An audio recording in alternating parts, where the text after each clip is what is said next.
Machine ने art की दुनिया को कंप्लीटली चेंज कर दिया है। हैंडमेड टेक्सटाइल्स की जगह पावर लूम्स ने ले ली। हैंड पेंटेड पोस्टर्स की जगह डिजिटल प्रिंट्स आ गए और कई ट्रेडिशनल क्राफ्ट्स जो कभी रोजमर्रा का हिस्सा थे, धीरे धीरे मार्केट से गायब होने लगे।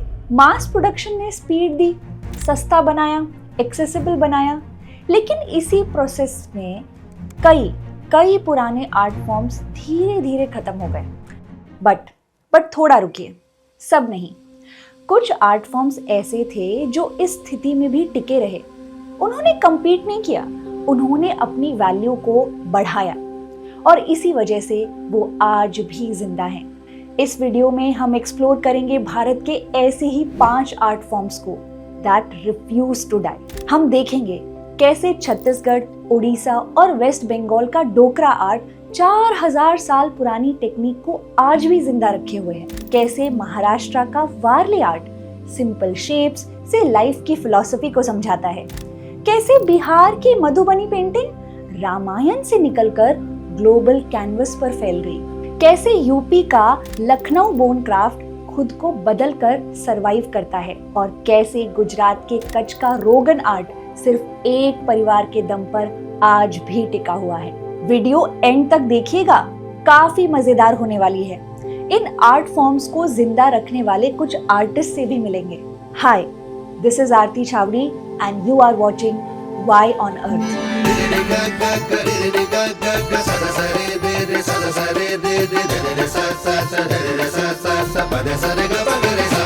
डोकरा आर्ट एक प्राचीन मेटल कास्टिंग टेक्निक है जिसमें लॉस्ट वैक्स प्रोसेस के जरिए ब्रास और ब्रॉन्ज की यूनिक मूर्तियां और ऑब्जेक्ट्स बनाए जाते हैं। डोकरा आर्ट की जड़ें हमें सीधे इंडस वैली सिविलाइजेशन की एडवांस मेटलर्जी से जुड़ी मिलती हैं। इसके रूट्स लगभग 4000 साल पुरानी मानी जाती है। इसका सबसे स्ट्रॉन्ग प्रूफ मिलता है, सबसे पुराना प्रूफ मिलता है मोहनजोदड़ो से, जो कि एक साइट है प्रेजेंट डे पाकिस्तान में।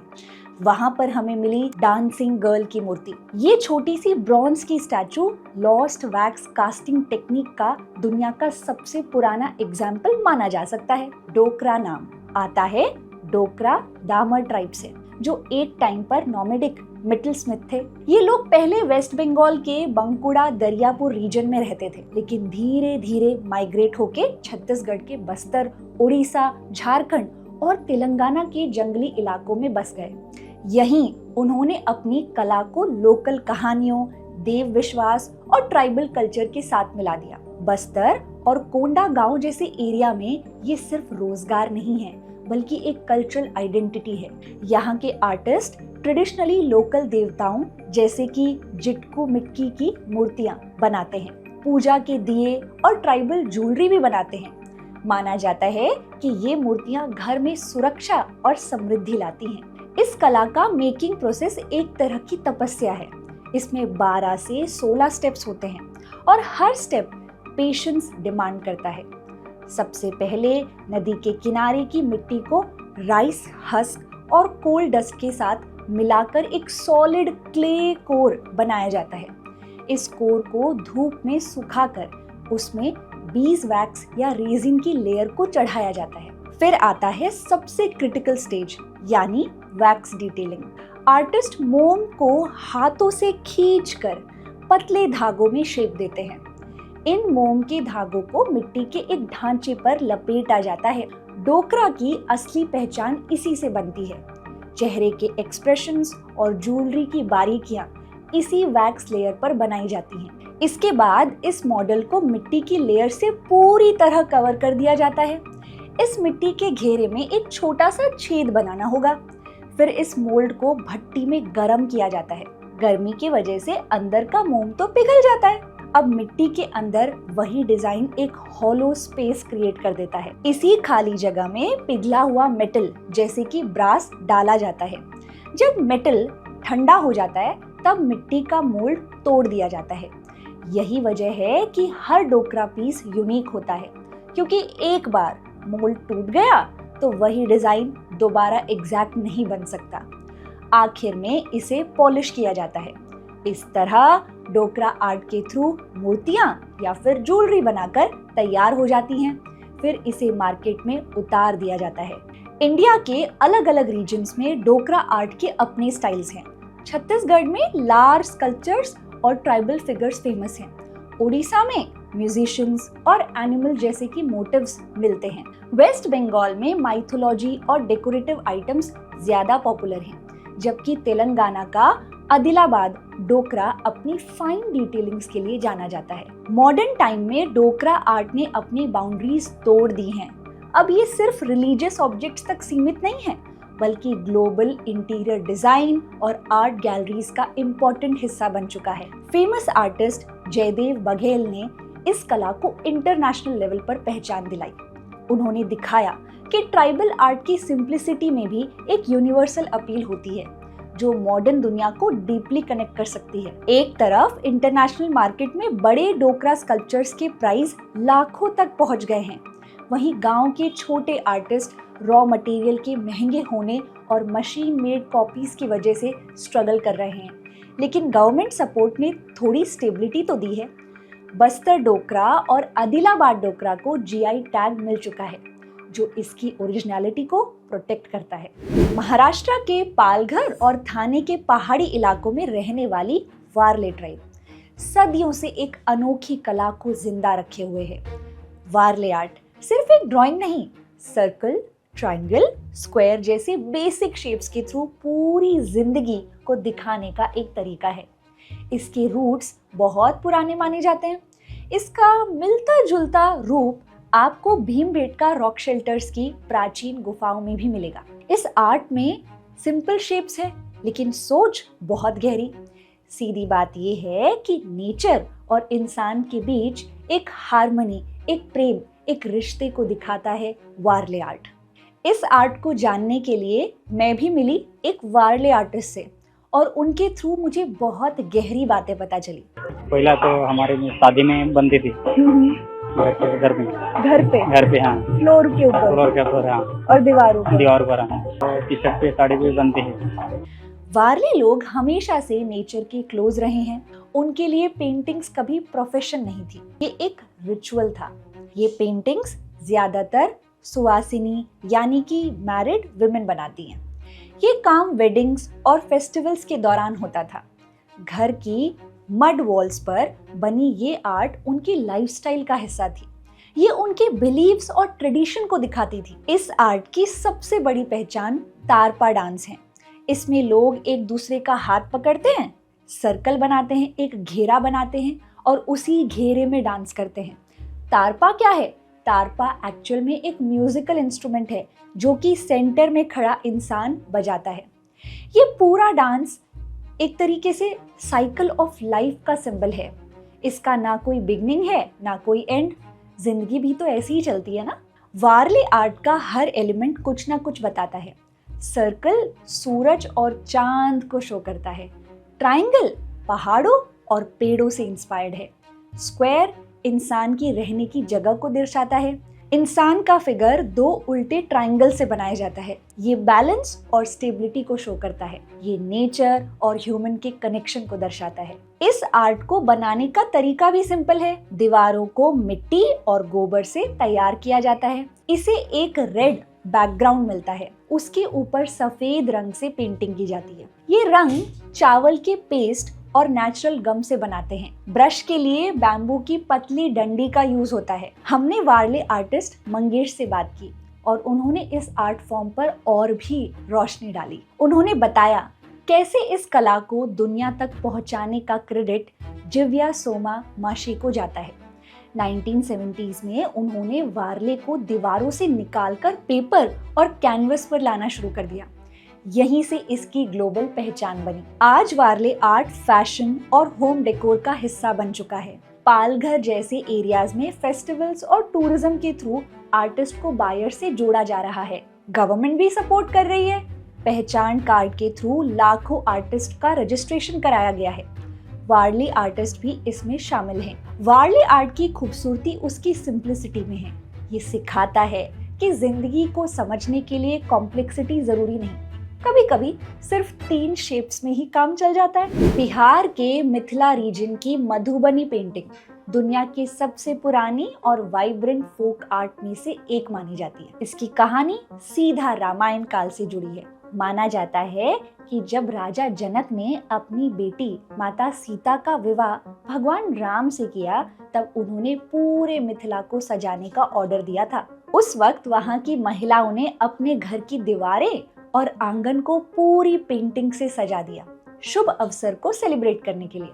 तब से ये आर्ट मिथिला के ट्रेडिशन और इमोशंस का हिस्सा बना हुआ है। सदियों तक मधुबनी पेंटिंग सिर्फ घर की वॉल्स तक सीमित रही, लेकिन इसका टर्निंग पॉइंट 1934 के भयंकर अर्थक्वेक के बाद आया। तब ब्रिटिश ऑफिसर विलियम आर्चर ने टूटे हुए घरों की दीवारों पर ये डिजाइन्स देखे। वो इतने इम्प्रेस हुए कि उन्होंने इस कला की तुलना पैब्लो पिकासो और जोआन मिरो जैसे बड़े वेस्टर्न आर्टिस्ट से की। यहीं से मधुबनी को ग्लोबल रिकॉग्नाइजेशन मिलना शुरू हुआ। इस आर्ट का एक नया फेज 1966 के सूखे के दौरान देखा जा सकता है, जब लोगों के पास इनकम के ऑप्शन कम हो गए थे। तब सरकार ने फेमस आर्टिस्ट और डिजाइनर भास्कर कुलकर्णी को मिथिला भेजा। उन्होंने महिलाओं को मोटिवेट किया कि वो वॉल्स की बजाय पेपर पर पेंटिंग करें। इससे उनके लिए अर्निंग का एक नया सोर्स बना। ये मोमेंट मधुबनी को एक ट्रेडिशनल प्रैक्टिस से एक प्रोफेशनल आर्ट फॉर्म में बदल देने वाला था। मधुबनी पेंटिंग की सबसे खास बात है इसका नो एम्प्टी स्पेस कॉन्सेप्ट। इसमें कैनवस का कोई भी हिस्सा खाली नहीं छोड़ा जाता। हर जगह फ्लावर्स, लीव्स, बर्ड्स, एनिमल्स और ज्योमेट्रिक पैटर्न से फिल की जाती है। इसमें यूज होने वाला ब्लैक कलर जले हुए चारकोल से बनता है, येलो कलर हल्दी से मिलता है, ब्लू कलर इंडिगो प्लांट से निकलता है, रेड कलर चंदन या अनार के छिलकों से बनाया जाता है। इन कलर्स को नेचुरल गम या दूध के साथ मिक्स किया जाता है ताकि वो लॉन्ग लास्टिंग रहे। इस आर्ट फॉर्म में अलग अलग स्टाइल्स भी होती हैं। भरनी स्टाइल में ब्राइट कलर्स का यूज होता है, कचनी स्टाइल में फाइन लाइंस और डिटेलिंग पर फोकस होता है, गोडना स्टाइल टैटू से इंस्पायर्ड है, टैंट्रिक स्टाइल रिलीजियस थीम्स को दिखाता है, कोबर स्टाइल शादी और फर्टिलिटी से जुड़ा है और इसी वजह से शादी वाले घर में नया जोड़ा जिस कमरे में रहेगा उस कमरे में इसे बनाया जाता है। मैंने भी यहाँ पर कुछ मिथिला पेंटिंग बनाने वाले आर्टिस्ट से बात की। उन्होंने बताया कि कैसे उनके पूर्वज इस काम को बहुत समय से करते आ रहे हैं। तकरीबन इस काम को हम लगभग 25-30 साल से करते आ रहे हैं। 25-30 साल से हम करते आ रहे हैं। ताकि हमारे घर में सभी लोग करते थे, माँ जी करते थे, पिताजी करते थे, तो हम लोग का ये खानदानी काम है। आज के टाइम में मधुबनी ने डिजिटल वर्ल्ड के साथ अडेप्ट कर लिया है। आर्टिस्ट जैसे सुनरेखा अब ONDC और शिल्पग्राम जैसे प्लेटफॉर्म के थ्रू अपने आर्टवर्क सीधा इंटरनेशनल बायर्स तक बेच रहे हैं। न्यूयॉर्क और टोक्यो जैसे सिटीज तक इनकी रीच बढ़ रही है। गवर्नमेंट ने भी इस आर्ट को प्रोटेक्ट करने के लिए GI टैग दिया है। इसी से इसकी ओरिजिनलिटी सेफ रहती है। आज मधुबनी पेंटिंग सिर्फ वॉल्स तक सीमित नहीं रही, ये साड़ी, दुपट्टा, बैग, मोबाइल कवर्स तक पहुंच चुकी है। इसके हर स्ट्रोक पे आज भी मिथिला की वही पुरानी कहानियां बसी हैं। एक ऐसा प्रेम जो रामायण से शुरू हुआ और आज भी उतनी ही खूबसूरती से जिंदा है। लखनऊ की तहजीब और नफासत को अगर किसी एक आर्ट फॉर्म में महसूस करना हो तो बोन क्राफ्ट उसका एक बेहतरीन एग्जाम्पल होगा। ये सिर्फ एक क्राफ्ट नहीं बल्कि वक्त के साथ खुद को बदलकर जिंदा रहने की कहानी है। इसकी शुरुआत मुगल दौर से होती है, जब नवाबी दरबारों के लिए हाथी दांत यानी कि आइवरी पर बेहद बारीक और नाजुक नक्काशी की जाती थी। लेकिन 1980s में सब कुछ बदल गया। वाइल्ड लाइफ प्रोटेक्शन लॉज के चलते आइवरी पर पूरी तरह बैन लग गया। ऐसे में कई ट्रेडिशनल आर्ट फॉर्म खत्म हो गए, लेकिन लखनऊ के आर्टिस्ट ने हार नहीं मानी। उन्होंने अपनी सदियों पुरानी स्किल को नई सोच देने की ठानी और आइवरी की जगह बफेलो और कैमल बोन्स का यूज शुरू किया। यहीं से बोन क्राफ्ट का मॉडर्न रूप सामने आया। आज लखनऊ का दौलतगंज एरिया इस आर्ट का सबसे बड़ा हब माना जाता है। यहाँ आमतौर पर फेंक दी गई हड्डियों को आर्टिस्ट व्हाइट गोल्ड में बदल देते हैं। इन पर इतनी फाइन जालीकारी की जाती है कि देखने वाले अक्सर इसे आइवरी समझ बैठते हैं। ताजमहल की जाली जैसे इंट्रिकेट पैटर्न्स, डेलिकेट कार्विंग्स और कैलीग्राफी, ये सब इस क्राफ्ट की पहचान है। इसका मेकिंग प्रोसेस उतना ही इंटरेस्टिंग है जितना इसका फाइनल रिजल्ट। सबसे पहले रॉ बोन को वेस्ट से कलेक्ट किया जाता है, फिर उन्हें 3-4 घंटे तक सोडा और पानी में उबाला जाता है ताकि सारी गंदगी, चर्बी और बदबू निकल जाए। इसके बाद बोन्स को हाइड्रोजन पेरोक्साइड के सॉल्यूशन में धूप के नीचे रखा जाता है।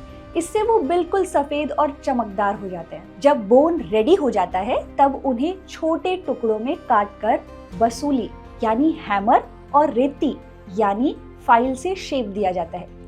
फिर आते हैं सबसे इम्पोर्टेंट टूल्स, चौसी और टिकोरा, जिनसे उन पर अल्ट्रा फाइन जालीकारी और डिटेलिंग्स की जाती है। ये काम इतना डेलिकेट होता है कि एक छोटी सी गलती पूरा डिजाइन खराब कर सकती है। एक डिटेल्ड मास्टरपीस लैम्प बनाने में कभी कभी तो 100 घंटे के आसपास भी लग सकते हैं। इस क्राफ्ट की एक और खास बात है जीरो वेस्ट अप्रोच। जो हड्डियों का चूरा बच जाता है ना, उसे खेत के लिए फर्टिलाइजर के रूप में बेच दिया जाता है, यानी हर हिस्सा किसी ना किसी काम में आ जाता है। लेकिन आज के टाइम में ये आर्ट फॉर्म कई चैलेंजेस का सामना कर रहा है। रॉ मटेरियल की कमी, कम प्रॉफिट मार्जिन और मशीन मेड ऑल्टरनेटिव्स की वजह से नई जनरेशन इस काम से दूर भाग रही है। फिर भी कुछ लोग हैं जो विरासत को जिंदा रखे हुए हैं, जैसे जलालुद्दीन अख्तर, जो नेशनल अवार्ड विनर है और आज भी इस कला को आगे बढ़ा रहे हैं।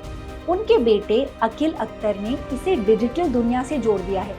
इंस्टाग्राम और रेडिट जैसे प्लेटफॉर्म के थ्रू वो अपनी प्रोडक्ट्स को ग्लोबल बायर्स तक पहुंचा रहे हैं। सरकार भी इस क्राफ्ट को सपोर्ट कर रही है। यूपी की 1 डिस्ट्रिक्ट 1 प्रोडक्ट स्कीम और अंबेडकर हस्तशिल्प विकास योजना के थ्रू आर्टिस्ट को एग्जीबिशंस में फ्री स्टॉल मिलती हैं, ट्रेनिंग और मॉडर्न टूल किट्स दिए जा रहे हैं। इससे उन्हें मार्केट तक सीधी पहुंच मिल रही है। बोन क्राफ्ट की असली खूबसूरती सिर्फ उसकी डिजाइन में नहीं, बल्कि उसकी कहानी में है। ये कहानी है अडेप्टेबिलिटी की, पेशेंस की और उस जज्बे की जो कहता है कि अगर रॉ मटेरियल बदल भी जाए तो कला कभी नहीं मरती। दुनिया में बहुत कम ऐसी कलाएं होती हैं जो सिर्फ एक ही परिवार के दम पर टिकी हैं। गुजरात के कच्छ के निरोना गांव का खत्री परिवार उन्हीं में से एक है। रोगन आर्ट सिर्फ एक पेंटिंग टेक्निक नहीं है, बल्कि एक विरासत है जो पिछले 400 सालों से एक ही परिवार के हाथों से आगे बढ़ रही है। रोगन शब्द पर्शियन लैंग्वेज से आया है, जिसका मतलब होता है ऑयल बेस्ड या फिर वार्निश। माना जाता है कि ये कला ईरान से इंडिया तक पहुंची और धीरे धीरे कच्छ के इस छोटे से गांव में अपनी पहचान बना ली। लेकिन वक्त के साथ जब मशीनें आई, मशीन मेड कपड़े मार्केट में आए, तो ये आर्ट फॉर्म धीरे धीरे खत्म होने लगा। हालत इतनी खराब हो गई कि खत्री परिवार के लोगों को शहरों में मजदूरी के लिए जाना पड़ा। फिर 1980s में एक टर्निंग पॉइंट आया।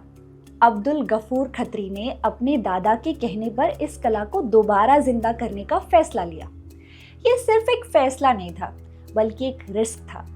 उन्होंने धीरे धीरे इस कला को फिर से सीखा और मेरे दादाजी ने चाहा कि ये आ जाएगा तो ये कला जिंदा रह सकती है, और सीखा ही नहीं, सुधारा भी और दुनिया के सामने रखा। आज उनकी मेहनत का नतीजा ये है कि रोगन आर्ट ग्लोबल लेवल पर पहचाना जाता है।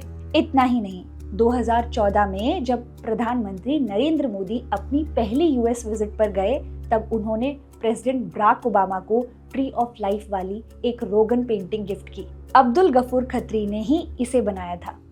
इसके बाद ये आर्ट फॉर्म पूरी दुनिया में और भी ज्यादा मशहूर हो गया। रोगन आर्ट का मेकिंग प्रोसेस किसी मैजिक या साइंस एक्सपेरिमेंट से कम नहीं है। सबसे पहले कैस्टर ऑयल को लगभग 12 से 14 घंटे तक एक कढ़ाई में उबाला जाता है, जब तक वो एक गाढ़ा चिपचिपा पेस्ट ना बन जाए। फिर इसे ठंडा करके उसमें नेचुरल कलर्स मिलाए जाते हैं। सबसे इंटरेस्टिंग बात ये है कि इसमें ब्रश का यूज नहीं होता। आर्टिस्ट अपनी हथेली पर थोड़ा सा रंग लेते हैं और एक छोटी सी मेटल की कलम से उसे कपड़े पर डिजाइन करते हैं। कलम सीधा कपड़े को टच नहीं करती, बस हवा में चलती है और रंग को पतले धागे के रूप में कपड़े पर गिराती रहती है। इसी से तो बनता है एक इंट्रिकेट डिजाइन। जब डिजाइन कंप्लीट हो जाता है तब कपड़े को बीच से फोल्ड किया जाता है। इससे गीला रंग दूसरी तरफ ट्रांसफर हो जाता है और एक परफेक्ट मिरर इमेज क्रिएट हो जाती है।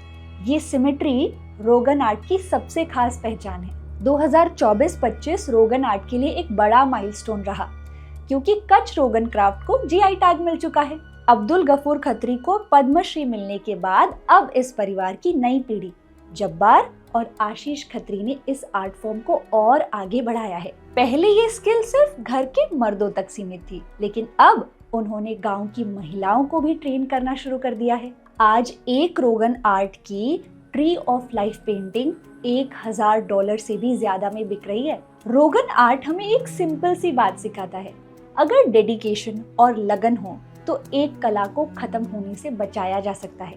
ये सिर्फ रंग और कपड़े की कहानी नहीं है, बल्कि एक परिवार के जुनून की कहानी है जो कहता है कि असली विरासत कभी नहीं मरती। इन 5 आर्ट फॉर्म्स की कहानी एक चीज क्लियर करती है, हर जगह स्ट्रगल है, लेकिन हर जगह अडेप्टेशन भी है। कहीं 4000 साल पुरानी टेक्निक आज भी चल रही है, कहीं सिंपल शेप से पूरी लाइफ को एक्सप्लेन किया जा रहा है, कहीं एक पूरा परिवार मिलकर एक आर्ट को जिंदा रखे हुए है। और सबसे इम्पोर्टेंट बात, अब ये आर्ट फॉर्म सिर्फ गांव तक सीमित नहीं है, ये ग्लोबल मार्केट तक पहुंच रहे हैं। यही वजह है कि इतने चैलेंजेस के बाद भी ये आर्ट फॉर्म्स आज भी खत्म नहीं हुए। वीडियो कैसी लगी हमें कमेंट में बताइए। वीडियो को ज़्यादा से ज़्यादा लोगों तक शेयर कीजिए और कैसे इतने मुश्किल वक्त में भी ये आर्ट फॉर्म्स आज भी सांस ले रहे हैं।